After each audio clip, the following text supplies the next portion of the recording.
오늘 우리에게 주실 하나님의 말씀은 마가복음 1장 12절부터 15절까지 말씀입니다.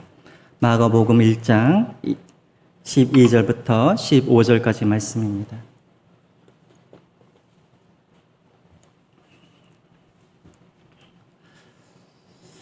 네, 본문 말씀이 짧기 때문에 우리 다 같이 한 목소리로 말씀을 봉독하겠습니다. 성령이 곧 예수를 광야로 몰아내신지라 광야에서 40일을 계시면서 사탄에게 시험을 받으시며 들짐승과 함께 계시니 천사들이 수종 들더라. 요한이 잡힌 후 예수께서 갈릴리에 오셔서 하나님의 복음을 전파하여 이르시되 때가 찼고 하나님의 나라가 가까이 왔으니 회개하고 복음을 믿으라 하시더라. 아멘. 다시 한번 기도하겠습니다. 참 좋으신 하나님 아버지, 우리 한 사람 한 사람이 성령님께서 거하시는 성전이 아니겠습니까? 비록 우리가 흩어져 있지만 하나님, 우리가 있는 그곳이 하나님 성전이요 교회임을 우리가 기억하게 하여 주시고, 우리가 어디에 있든지 하나님 그곳에서 주님을 만나고 주님께 예배할 수 있는 복된 이 시간이 되게 하여 주시옵소서. 예수님의 이름으로 기도드렸습니다. 아멘. 말씀을 전하기 전에 잠깐 광고 말씀 먼저 드리겠습니다. 비대면 예배가 2주 더 연장이 되었습니다. 여러분들이 불편하시겠지만 계속해서 방송을 통하여서 함께 예배를 드려주시고, 또 매일매일 또 새벽 예배는 홈페이지에 들어가시면 새벽 예배가 계속 이렇게 업데이트되고 있습니다.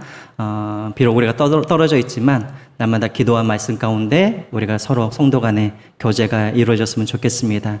또 혹여라도 교회에 나오신 분들 중에는 우리 교회의 그 안내위원들, 특별히 또 우리 관리위원들의 지시에 따라 잘 이렇게 따라 주시기 바랍니다. 우리 교우 소식인데요. 우리 이은정 집사님의 아들 이주영 형제가 건강하게 군 복무를 잘 마쳤습니다. 이제 앞으로 진로를 위해서 여러분들 기도해 주시고, 잘 사회에 적용할 수 있도록 위해서 기도해 주시고, 또 지금 군에 가 있는 우리 청년들을 위해서도 여러분 계속 기도해 주시기 바랍니다. 또 우리 최윤희 B 집사님, 사실은 2주 전에 수술을 받았는데 엊그제 이제 퇴원을 했습니다. 그런데 이제 계속해서 힘줄을 이제 봉합하는 이제 그런 수술이어서 앞으로 계속해서 좀 목발을 짚고 불편하게 그렇게 생활을 할 것 같습니다. 그래서 여러분들이 회복을 위해서 같이 기도하실 때마다 우리 최은희 B 집사님을 위해서 여러분 기도해 주시기 바랍니다. 우리 비록 지금 가족들과 함께 예배를 드리고 있지만 우리 가족들과 함께 우리가 같이 인사를 나눴으면 좋겠습니다.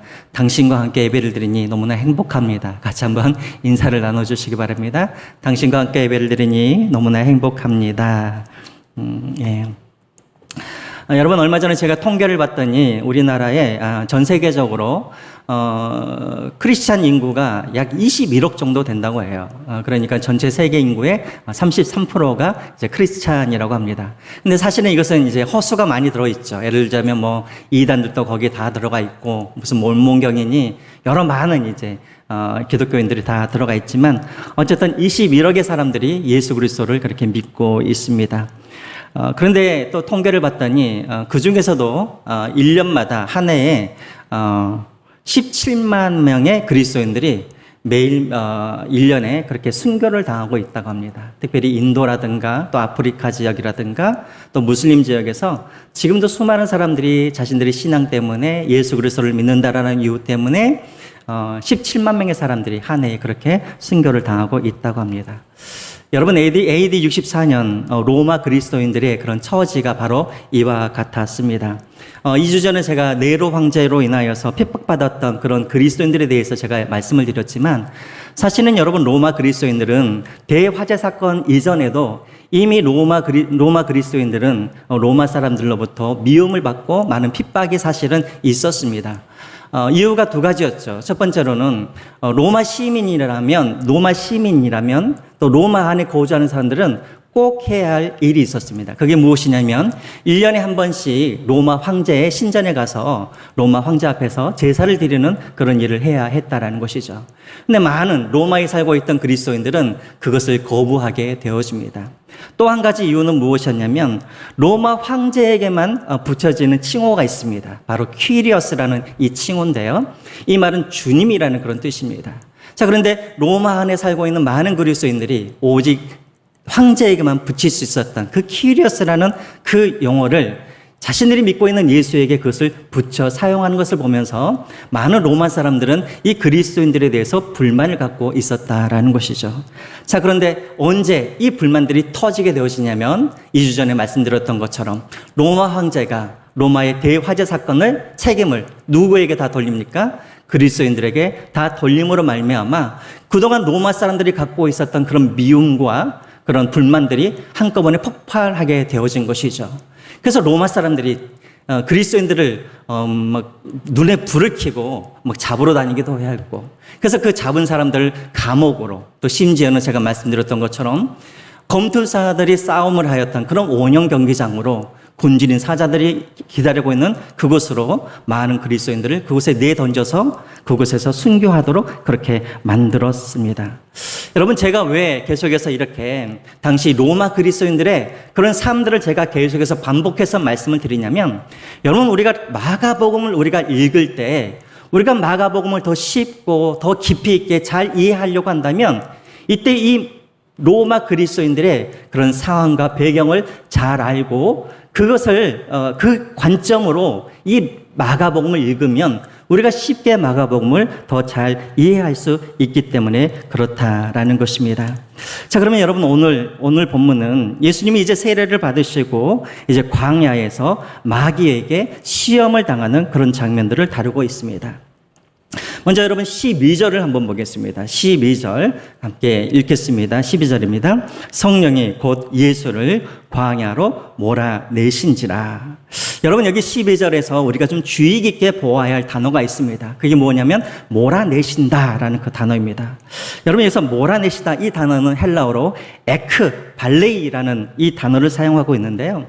이 단어는 원래 뜻이 무엇이냐면 어디로 내던진다라는 그런 뜻을 가지고 있습니다. 내던진다라는 뜻을 가지고 있다라는 것이죠. 다시 말하면 예수님은 지금 광야로 지금 내던져졌다라는 것입니다. 다시 말하면 예수님은 지금 자신의 의지에 의해서 광야로 가신 것이 아니라 누군가에 의해서 내던져졌다라는 것이죠. 그런데 여러분, 그 누군가가 누구입니까? 바로 성령 하나님에 의해서 광야로 내던져졌다라는 것입니다. 여러분, 이 내던지다라는 말, 몰아내신다라는 말 잘 기억하십시오. 그때 당시 로마 그리스도인들도 감옥으로 그리고 원형 경기장으로 내던져졌습니다. 왜 마가가 이 단어를 사용했는지를 잘 기억하시기 바랍니다. 자, 그러면 왜 예수님이 광야로 내던져졌는가? 13절을 한번 보겠습니다. 13절입니다. 시작. 광야에서 40일을 계시면서 사탄에게 시험을 받으시며 들짐승과 함께 계시니 천사들이 수종들더라 라고 되어 있습니다. 여러분, 지금 하나님은 하나님의 계획이 있어서 예수님을 광야로 내던지셨는데 그 이유가 무엇이냐면 바로 사단에게 시험을 받도록 하시기 위함이었다라는 것입니다. 여러분, 왜 예수님께서 하나님이심에도 불구하고 사단에게 시험을 받으셔야 했는가? 여러분, 학자들은 두 가지 의미로 이것을 설명하고 있습니다. 첫 번째로 예수님께서 왜 시험을 받으셨는가? 어떤 학자들은 첫 번째 아담의 실패를 만회하기 위함이라는 것입니다. 여러분, 왜 이 땅에 죄가 들어왔습니까? 그리고 왜 이 땅에 죽음이 들어왔습니까? 그 이유는 무엇이었냐면 첫 번째 아담이 사단의 그런 시험에서 어떻게 했기 때문에, 실패하였기 때문에 죽음이 이곳으로, 이 세상으로 들어왔다라는 것입니다. 자, 그래서 두 번째 아담인 예수님이 그 마귀와의 시험에서 승리하심으로 아담의 실패로 인해서 들어온 이 죽음을 생명으로 바꾸시기 위해서 예수님께서 시험을 받았다라고 주장하는 학자들이 있습니다. 자, 두 번째로는 여러분, 광야 그리고 40일, 여러분, 이 단어를 들으면 여러분들은 어떤 장면들이 연상이 되십니까? 바로 이스라엘 백성들이 애굽을 탈출해서 광야에 나아가는 그 장면들이 여러분 연상이 되시죠? 자, 그래서 여러분, 두 번째 학자들은 이렇게 주장합니다. 이 예수님이 광야에서 시험 받으신 것은 이스라엘 백성들과 연관이 있다라는 것입니다. 여러분, 그렇죠? 여러분, 이스라엘 백성들이 애굽에서 탈출해서 광야로 나옵니다. 그리고 그 광야에서 여러 가지 시험을 받습니다. 그런데 이스라엘 백성들이 그 시험에서 어떻게 됩니까? 실패하게 되어지죠. 그래서 출애굽 1세대들이 가나안 땅에 들어가지 못하고 모두 광야에서 죽게 되어집니다. 자, 그런데 새 이스라엘을 상징하고 있는 이 예수님께서 광야에서 사단의 시험을 이기심으로 말미암아 이제는 예수 그리스도를 믿는 모든 사람들은 예수님과 더불어 새 영적인 가나안, 그곳으로 들어갈 수 있다라는 것을 보여주기 위해서 바로 예수님이 시험을 받았다라고 그렇게 주장하는 사람들이 있습니다. 여러분, 이것은 다 일리 있는 견해이죠. 첫 아담의 실패를 만회하기 위해서, 또 이스라엘 백성들이 광야에서 실패했던 것들을 만회하기 위해서 예수님께서 광야에서 시험을 받았다. 일리 있는 말씀입니다. 자, 그런데 여러분, 이 사단의 시험은 또 다른 더 깊은 뜻이 있습니다. 여러분, 마가복음 1장 24절 이후로 보시면 어떤 이야기가 나오냐면, 마가복음 1장 24절 이후에 보시면 예수님이 길을 걸어가시다가 귀신 들린 어떤 한 사람을 만나게 됩니다. 자, 그리고 그 사람이 예수님께 다가와서 그 사람 안에 있는 귀신이 예수님에게 뭐라 그러냐면, 당신이 우리를 멸하러 오셨습니까? 라고 그 귀신이 예수님께 말을 하죠. 자, 그랬더니 예수님께서 뭐라고 그러시냐면, 잠잠하라 라고 그렇게 명령을 하니까 그 귀신이 곧 잠잠하게 되어집니다. 자, 그리고 여러분 25절을 보면은 예수님이 그 귀신에게 그 사람에게서 나가라 라고 했더니 그 귀신이 떠나가게 되어지죠. 자, 그리고 27절 한번 보시기 바랍니다. 옆에서 그 장면을 보고 있었던 많은 사람들이 그 예수님의 그 장면을 보면서 뭐라고 사람들이 고백하냐면, 더러운 귀신들이 명한즉 순종하는도다라고 사람들이 다 고백했다라는 것입니다. 자, 이 말은 무슨 말이냐면, 옆에서 사람들이 봤더니 예수님이 잠잠하라 그러면 귀신들이 잠잠하고, 예수님이 귀신들 보고 나가라 그랬더니 귀신들이 떠나가고, 이렇게 귀신들이 예수님께 순종하는 걸 보면서 사람들이 이상하게 여기더라라는 것입니다. 여러분, 왜 귀신들이 그렇게 예수님의 말에 순종했을까요?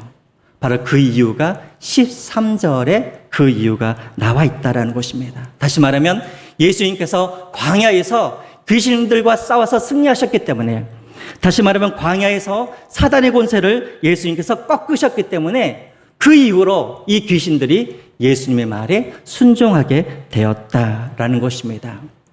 여러분, 예수님께서 시험 받으셨던 이 사건은 왜 예수님께서 이 땅에 오셨는지를 우리에게 잘 보여주고 있습니다. 여러분, 예수님께서 이 땅에 오신 이유는 예수님께서 유대 종교 지도자들과 싸우기 위해서 오신 것이 아닙니다.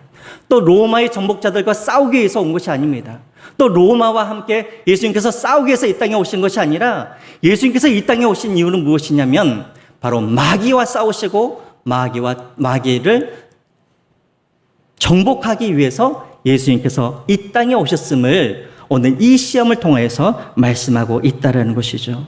그래서 여러분, 요한일서 3장 8절 한번 보시기 바랍니다. 요한일서 3장 8절에 보시면 제가 읽겠습니다. 죄를 짓는 자는 마귀에게 속하나니 마귀는 처음부터 범죄함이라. 그리고 뭐라고 되어 있습니까? 하나님의 아들이 나타나신 것은 마귀의 일을 뭐하려 하심이라? 멸하려 하심이라 라고 되어 있습니다. 다시 말하면 예수님께서 이 땅에 오신 이유는 무엇이냐면, 로마 정부를 정복하고, 그리고 로마 지도자들을 유대 땅에서 쫓아내기 위해서 오신 것이 아니라 마귀의 일을 멸하기 위해서 오셨다라는 것입니다. 그것을 보여주는 사건이 무엇이냐면 바로 예수님이 광야에서 사단의 시험을 받으셨던 이 사건을 통해서 그것을 이야기해 주고 있다라는 것이죠.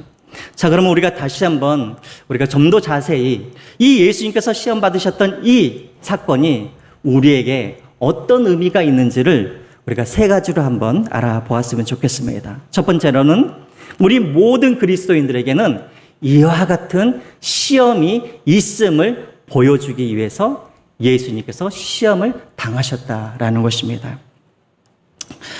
여러분, 제가 작년 특세 때 느헤미야를 가지고 제가 여러분들에게 말씀을 전한 적이 있습니다. 그때 제가 여러분들에게 우리가 마귀에 대해서, 사단에 대해서 우리가 두 가지 극단적인 그런 견해를 피해야 한다라고 제가 말씀을 드린 적이 있습니다. 첫 번째로 우리가 피해야 할 그런 어떤 태도는 무엇이냐면 마귀를 부인하는 태도입니다. 여러분, 의외로 많은 그리스도인들은 마귀의 존재에 대해서 부인하는 사람들이 참 많이 있습니다. 물론 성경을 읽었기 때문에 마귀가 있다라는 것을 이성적으로는 인정을 해요.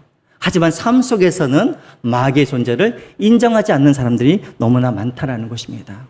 예를 들어서 제가 어떤 분들에게 마귀에 대해서 이야기를 하면 아마 우리 성도님들 중에 적어도 한 5분의 1 정도의 어떤 성도님들은 목사님이 혹시 이단이 아닌가? 라고 생각하는 분들도 있을 거예요.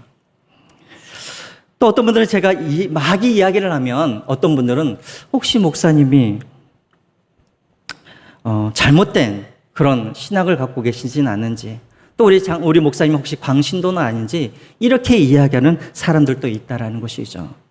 여러분, 이성적으로는 마귀의 존재에 대해서 알고는 있지만 그러나 오늘날 많은 그리스도인들은 그런 마귀라든가 영적인 존재에 대해서 부인하고 살고 있는 사람들이 너무나 많다라는 것입니다. 여러분, 우리가 마귀의 존재에 대해서 부인할 때 가장 좋아할 존재가 누구냐면 바로 마귀, 사단, 그 존재들이 가장 기뻐한다라는 사실을 여러분 기억하시기 바랍니다.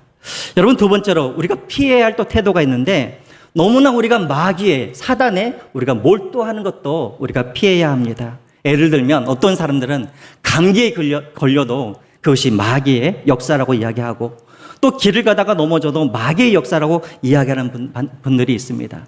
다시 말하면 모든 일들이 다 마귀와 연관시켜서 이야기를 하는 분들이 있다라는 것이죠. 과거에는, 요즘에는 좀 이렇게 달라졌다고 하는데 과거에는 김기동 목사님 같은 분들이 바로 이렇게 주장하는 분들이 있었습니다. 자, 이런 분들은 어떻습니까? 병이 생겨도 병원에 가지 않고 기도하고, 그래서 기도로 병을 낫게 하는 그런 이상한 일들을 하는 분들도 있었다라는 것이죠. 여러분, 마귀를 무시하는 것도 문제이지만 또 반대로 또 모든 일들을 마귀와 연관짓는 것도 문제라는 것이죠. 자, 그러나 여러분, 우리가 기억해야 할 것은 무엇이냐면 오늘 예수님께서 이 사단과 함께 시험을 받으셨던 것처럼 여전히 그 예수님을 시험하였던 마귀는 오늘 우리를 계속해서 시험하고 우리를 넘어뜨리기 위해서 계속해서 우리를 노리고 있다는 것을 우리는 명심해야 한다는 것입니다. 제가 전에도 여러분들에게 한번 예를 들었던 것 같은데요. 제가 미국에서 한인교회에서 제가 섬기고 있었을 때 한 여자 집사님은 주일 오전에만 꼭 몸이 아프신 분이 있었습니다. 그러니까 주중에는 만나면 서로 즐겁게도 지내고 아무 이상이 없는데 주일 오전에 예배를 드리기 위해서 교회로 떠나려고 하면 꼭 몸이 아파가지고 교회에 못 나오는 분이 계셨어요. 그리고 또 희한하게 예배 시간이 끝나면, 다시 말하면 12시가 지나면 또 언제 아팠냐는 듯이 다시 몸이 회복되는 그런 집사님이 계셨습니다. 여러분, 원인이 무엇일까요? 마귀의 역사인 것이죠. 여러분, 우리도 그런 경험을 많이 하죠. 내가 오래간만에 한번 기도하려고 정말 이렇게 하나님께 집중하려고 하는데 자꾸만 눈만 감으면 자꾸만 이상한 생각이 들고 바쁜 일이 생길 때가 있습니다. 또 어떤 분들은 오랜만에 결심을 하고 이제 성경을 한번 일독해야겠다고 하는데 꼭 어떤 급한 일이 생기거나 또 무슨 문제가 생길 때가 있는 것이죠.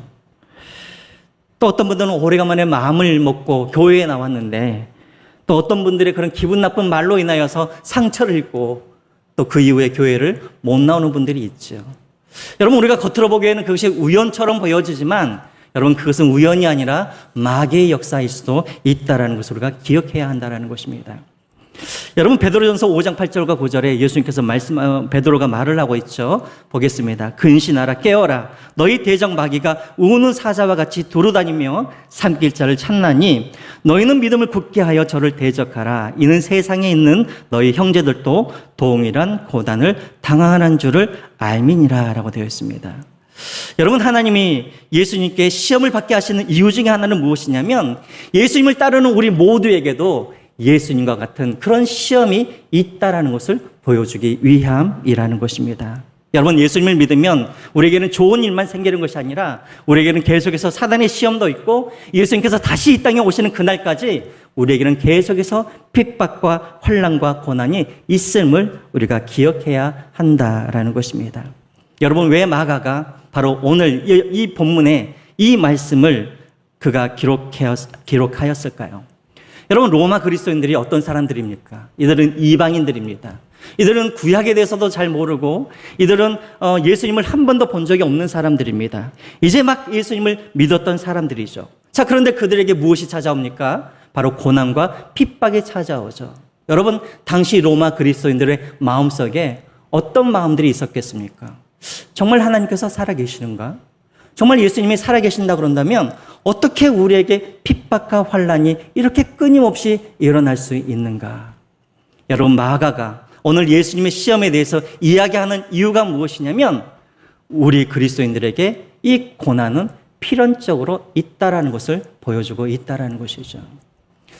여러분, 우리도 마찬가지입니다. 많은 성도들이 교회에 와서 새로 등록하는 성도들 중에는 갑자기 예상치 못하는 어떤 핍박과 고난 때문에 교회를 떠나는 분들이 많이 있습니다. 왜 그러냐면 예수님을 믿으면 좋은 일만 생길 거라고 생각하기 때문에 그렇다라는 것이죠. 그러나 여러분, 우리가 신앙생활을 할 때 우리가 기억해야 할 것이 있습니다. 우리가 고난, 핍박, 그리고 우리가 사단의 시험, 이 받는 것들은 이상한 일이 아니라 이것은 모든 그리스도인들이 받아야 할 필연이라는 것을 우리가 기억해야 할 것입니다. 그래야 우리가 절망하지 않습니다. 자, 그러면 우리가 그렇게 고난과 핍박을 당하면 여러분, 차라리 예수님을 안 믿는 게 더 낫잖아요. 그렇죠? 그러함에도 불구하고 우리가 이 고난과 핍박을 이길 수 있는 이유가 있습니다. 오늘 그것을 보여주기 위해서 예수님께서 바로 이 광야에서 이 시험을 예수님께서 받으셨다라는 것입니다. 여러분, 13절 한번 보시기 바랍니다. 13절 우리 같이 한번 읽어보겠습니다. 시작. 광야에서 40일을 계시면서 사단에게 시험을 받으시며 들짐승과 함께 계시니 천사들이 수종 들더라. 여러분, 바로 13절을 한번 다시 한번 보시기 바랍니다. 여러분, 좀 13절을 보시면 좀 이상한 장면이 나오죠. 어떤 장면이 나오냐면 들짐승과 함께 계시니라는 단어가 나옵니다. 여러분, 예수님께서 시험 당하신 이 장면은 이 마가복음에서만 나오는 것이 아니라 사실은 마태복음이나 누가복음에서도 똑같이 다루고 있습니다. 근데 이상한 건 무엇이냐면 마가복음에서만 이 들짐승과 함께 계시니라는 이 단어가, 이 말이 마가복음에서만 나오고 있다라는 것입니다. 왜 갑자기 들짐승의 이야기가 여러분 나오게 되었을까요? 여러분, 팔레스타인 광야에 나아가게 되어지면 이 광야에는 사자, 그리고 승냥이, 이리, 늑대, 여러 가지 많은 들짐승들이 들실거리는 곳입니다. 특별히 여러분, 사자를 만나게 되어지면 사람들의 목숨도 잃을 수가 있는 것이죠. 자, 그런데 바로 그 광야에서 예수님 곁에 지금 누가 있다고요? 들짐승들이 거기에 있다라는 것입니다. 자, 그런데 여러분 자세히 보시면 지금 들짐승들이 예수님을 공격하고 있습니까? 아니면 그 곁에 있습니까? 지금 그 곁에 있다라고 나와 있죠. 그 비결이 무엇일까요? 그 이유가 무엇일까요? 들짐승들은 오늘 사나워서 남들을 공격하게 되어 있는데 왜 예수님과 함께 옆에 있다라고 그렇게 표현되어 있습니까? 다시 한번 13절 후반절에 보면은 그 비결이 나와 있습니다. 그 옆에 누가 수종 들고 있다고 되어 있습니까? 천사들이 수종 들고 있더라라고 되어 있습니다. 여러분, 천사들이 수종 들고 있다라는 말은 뭐냐면 예수님을 지금 보호하고 예수님을 지금 지키고 있다라는 그런 의미를 가지고 있다라는 것이죠. 다시 말하면 들짐승으로부터 이 천사들이 보호함으로 말미암아 그 들짐승들이 예수님께 해를 가하지 않고 있다라는 것을 보여주고 있다라는 것입니다. 여러분, 이와 똑같은 장면 구약에 한번 나오죠. 여러분, 어디에 나옵니까? 구약에. 천사가 보호함으로 누구를 지켜주었다라는, 동물로부터 지켜주었다라는 거 어디에 나옵니까? 다니엘서에 나오죠. 여러분, 다니엘서 6장 22절 한번 보겠습니다.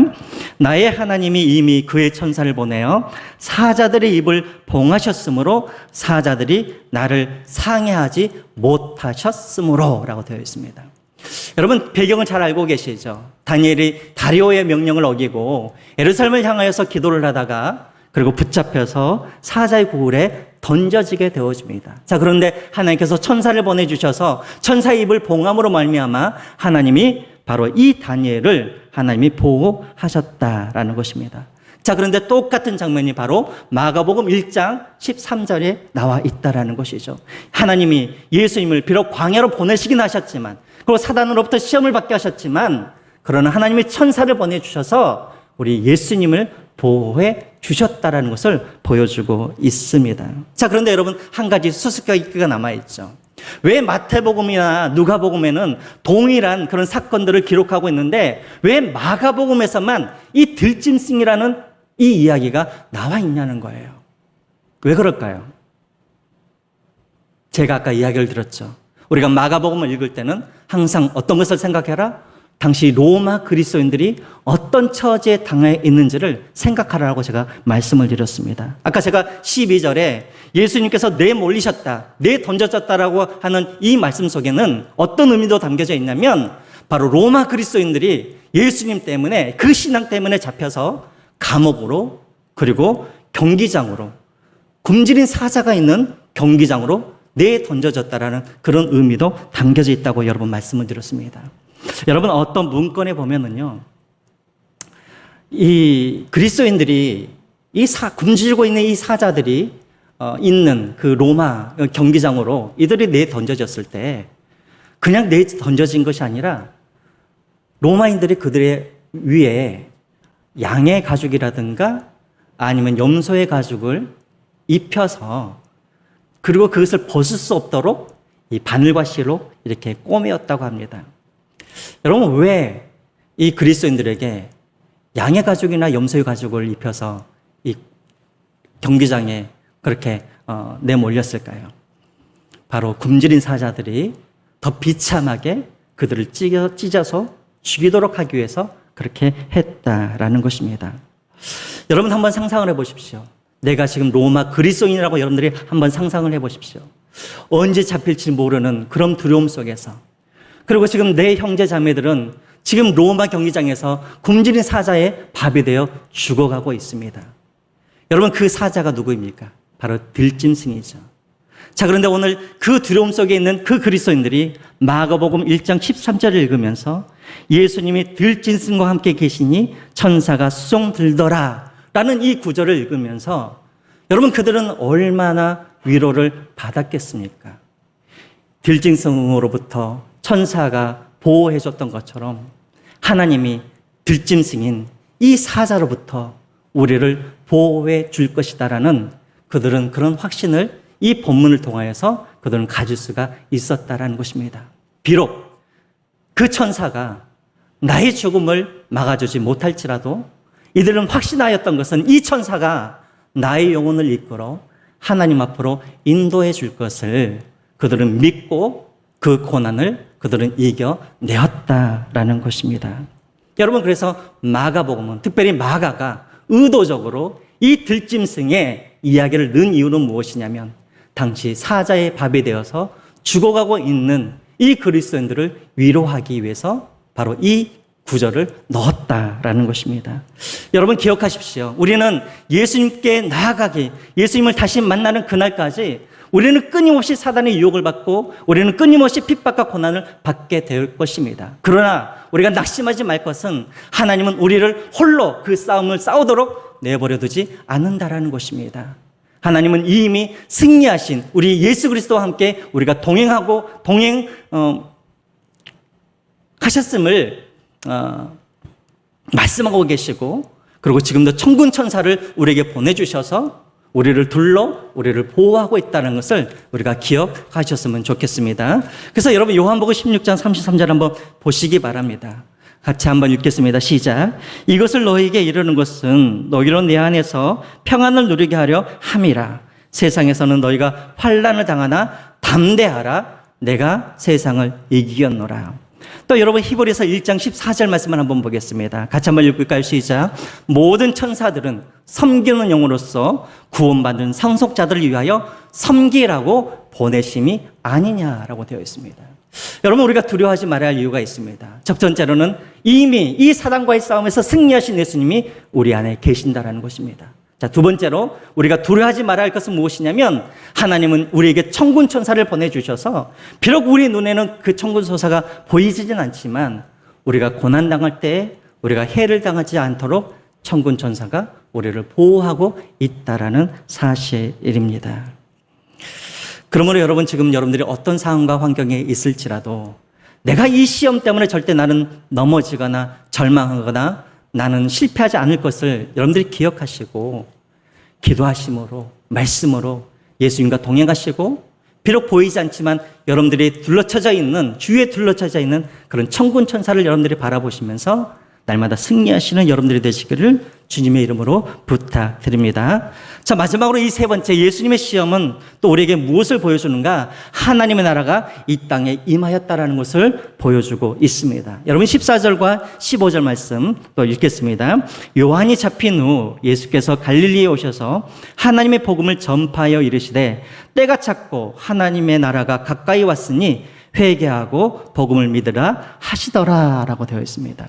자, 예수님이 사단과의 싸움에서 승리하시고 나서 그 다음에 예수님께서 선포하시는 말씀이 무엇이냐면 때가 찼고 하나님의 나라가 가까웠다라는 이 말씀을 지금 선포하고 있다라는 것이죠. 여러분, 때라는 이 말, 여러분들이 너무나 많이 들어본 말씀입니다. 바로 카이로스라는 그 단어를 사용하고 있는 것이죠. 여러분, 카이로스, 때, 이것은 무슨 말이냐면 하나님이 예정하신 때, 하나님께서 계획하신 때를 말하는 것입니다. 다시 말하면 때가 찼다라는 말은 무슨 말이냐면 하나님이 계획하시고 하나님께서 예정하신 때가 왔다라는 것이죠. 그리고 하나님의 나라가 이 땅 가운데 다가오고 있다라는 것입니다. 여러분, 하나님의 나라가 이 땅에 왔다라는 말은 무슨 말이냐면 지금 예수님께서 사단과의 이 싸움은 누가 이기고 누가 지고 이 문제가 아니라 예수님께서 지금 사단과의 싸움에서 승리하셨다라는 이 사건은 어떤 의미를 가지고 있냐면 사단의 나라가 무너지고 하나님의 나라가 세워졌다라는 그 의미를 가지고 있다라는 것입니다. 여러분, 이것은 제 말이 아니라 누가복음 11장 22절과 22절에 나와 있는 말씀입니다. 제가 읽겠습니다. 강한 자가 무장을 하고 자기 집을 지킬 때에는 그 소유가 안전하되 더 강한 자가 와서 그를 굴복시킬 때에는 그가 믿던 무장을 빼앗고 그의 재물을 나누느니라 라고 되어 있습니다. 여러분, 여기서 더 강한 자는 누구를 말합니까? 예수 그리스도를 말하는 것이죠. 다시 말하면 더 강하신 예수님이 이 땅에 오심으로 말미암아 사단의 집은 무너지고 그 위에 어떤 집이 지어졌다고요? 하나님의 집, 하나님의 나라가 세워졌다는 것을 보여주고 있다는 것입니다. 아마 여러분 중에는 목사님, 하나님의 나라가 보이지는 않는데 이 땅에 왔다는 것을 우리가 어떻게 알 수가 있습니까? 여러분, 하나님의 나라 어떤 것입니까? 요한계시록 21장 4절에 사도 요한이 하나님의 나라에 대해서 이야기하는 그런 장면이 나오죠. 여러분, 한번 읽겠습니다. 모든 눈물을 그 눈에서 닦아주시니 다시는 사망이 없고 애통하는 것이나 곡하는 것이나 아픈 것이 다시 있지 아니하리니 처음 것들이 다 지나갔음이로라 라고 되어 있습니다. 여러분, 하나님 나라에는 없는 것들이 있습니다. 뭐가 없습니까? 죽음이 없습니다. 눈물이 없습니다. 애통함이 없습니다. 그리고 병들미 없습니다. 여러분, 그래서 마가복음을 보시면 수많은 기적들이 나오는데 예수님께서 가시는 곳마다 어떤 일들이 일어납니까? 귀신이 쫓겨나고 눈먼 자들이 눈이 떼어지고 안진뱅이가 일어나고 각종 병들이 떠나가게 되어집니다. 심지어는 죽은 자들도 예수님께서 명령하시니 지금도 떠나가게 되어진다라는 것이죠. 여러분, 왜 이런 일들이 일어납니까? 이것이 바로 하나님의 나라가 임하였다라는 증거라는 것입니다. 하나님의 나라는 죽음도 없고 고통도 없고 질병이 없듯이 하나님 나라가 이 땅 가운데 임했을 때, 다시 말하면 예수님께서 가시는 곳곳마다 죽음이 떠나가고 병들이 나아짐으로 말미암아 하나님의 나라가 이 땅에 임하였다는 것을 보여주고 있다는 것이죠. 자, 여러분, 이 말씀이 지금 핍박과 죽음 가운데, 그런 공포 가운데 하루하루를 살아가고 있는 이 로마 사람들에게, 로마 그리스도인들에게 여러분 얼마나 큰 위로의 말씀이 되었겠습니까? 하나님의 나라가 우리 가운데 임하였다. 그리고 믿음이 있는 자들에게는 이미 하나님의 나라가 그의 것이 되었다라는 이 말씀은 오늘 죽음을 앞두는 그들에게는 너무나 큰 위로의 말씀이 되었습니다. 여러분, 그렇죠. 우리가 살고 있는 이 세상이 끝이라고 한다면, 그리고 이 세상 이후에는 아무런 세상이 없다라고 생각되어진다면 여러분, 이것이 얼마나 절망적이고 얼마나 우리에게 낙심이 되겠습니까? 그런데 예수님의 이 복음의 말씀, 다시 말하면 하나님의 나라가 가까웠다라는 이 하나님의 나라가 실제한다라는 것을 바로 그리스도인들이 그것을 보고 깨닫고 그리고 그 하나님의 나라가 나의 것이 되었다라는 이 말씀을 듣는 순간 이들은 죽음도 두려우지 아니하였을 것입니다. 그들은 비록 고난이었지만, 비록 죽음을 앞두고 있었지만 그들은 하나님 나라를 꿈꾸면서 다시는 눈물도 없고 애통함도 없고 죽음이나 아픈 것이 없는, 그리고 무엇보다도 나를 사랑하시는 예수 그리스도가 있는 그 하나님의 나라를 이들은 꿈꾸면서 그들은 당하고 있는 그런 고난과 핍박을 이겨낼 수 있었다라는 것입니다. 사랑하는 성도 여러분, 오늘 우리도 마찬가지입니다. 혹시라도 여러분 가운데 지금 고난과 핍박 가운데 있는 분들이 있다면 여러분들의 시선을 문제에 두지 마시고 하나님의 나라에 여러분들의 시선을 두시기 바랍니다. 여러분들은 이미 예수 그리스도를 믿고 여러분들은 이미 하나님의 나라를 소유하신 분이심을 믿으시기 바랍니다. 지금 고통당하고는 이 땅이 전부가 아니라 이 땅을 떠나면 영원히 우리가 살아갈 수 있는 천국이, 하나님 나라가 있음을 여러분들이 기억하시고 그 하나님 나라를 여러분들이 바라보시고 소망하시면서 지금의 고난들을 이겨나가시는 여러분들이 되시기를 주님의 이름으로 부탁드립니다. 여러분, 이제 말씀을 맺겠습니다. 여러분, 당시 로마 그리스도인들이 굶주린 사자의 그런 먹이가 되었던 그 원형 경기장 안에는 늘 황금마차 한 대가 대기하고 있었다라고 합니다. 여러분, 이 황금마차는 무엇을 위한 것이었냐면 당시 예수님을 부인하고 또 오직 로마 황제만이 오직 큐리어스, 주님이라고 고백한 그런 그리스도인들은 비록 원형 경기장 안에 있을지라도 그들이 예수님만 부인하고 로마 황제에게 주님이라고 그렇게 고백만 하면 그들은 그 황금 마차를 타고 그들은 원형 경기장에서 나올 수가 있었다라고 합니다. 자, 그런데 놀라운 것은 그리스도인들이 핍박을 당하면서도 그 당하는 300년 동안 단 한 사람도 그 황금 마차를 타고 원형 경기장 밖으로 나오는 사람이 없었다라고 합니다. 여러분, 왜? 그들은 가족과 자녀들과 그리고 자기 자신이 사자의 밥이 되어서 죽어가는 그 순간에도 왜 그들은 예수님을 부인하지 아니하고, 왜 그들은 로마 황제를 향하여서 퀴리아스라고 부르는 것을 부인하고, 왜 그들은 황금마차를 타는 것을 거부하고 그들은 죽음을 맞이하였겠습니까? 그들은 불완전한 이 세상에서 10년, 20년 더 사는 것은 그들에게 무의미했기 때문에 그렇습니다. 그들에게는 이미 하나님의 나라를 소유하였고 그들은 하나님의 나라를 소망하면서 살았기 때문에 그들은 그 죽음을 그들은 이겨낼 수가 있었다라는 것이죠. 또한 그들은 비록 보이진 않았지만 천군 천사가 자신들을 보호하고 있고 비록 자기 자신들이 죽음을 당할지라도 이 천군 천사가 자기 자신들을 인도하여 하나님 앞에 인도해 줄 것을 그들은 믿었기 때문에 그들은 그 신앙을 그들은 포기하지 않냐고 그들은 죽음을 맞이할 수 있었다라는 것입니다. 사랑하는 성도 여러분, 오늘 여러분들은 무엇을 소망하고 또 무엇을 여러분들이 바라보시면서 여러분들은 살고 계십니까? 여러분 기억하십시오. 사단과의 이 싸움은 우리가 예수님 앞에 가는 그날까지 여러분 이 싸움은 끝나지 않습니다. 그러나 우리가 두려워하지 말 것은 이미 승리하신 예수님께서 우리와 함께하고 계시고 또 예수님을 도왔던 그 천군 천사가 여전히 우리를 둘러쳐 우리를 보호하고 있음을 여러분들이 기억하시고 이 어려움들을 잘 이겨내시는 여러분들이 되시기를 주님의 이름으로 부탁드립니다. 우리 찬양하시면서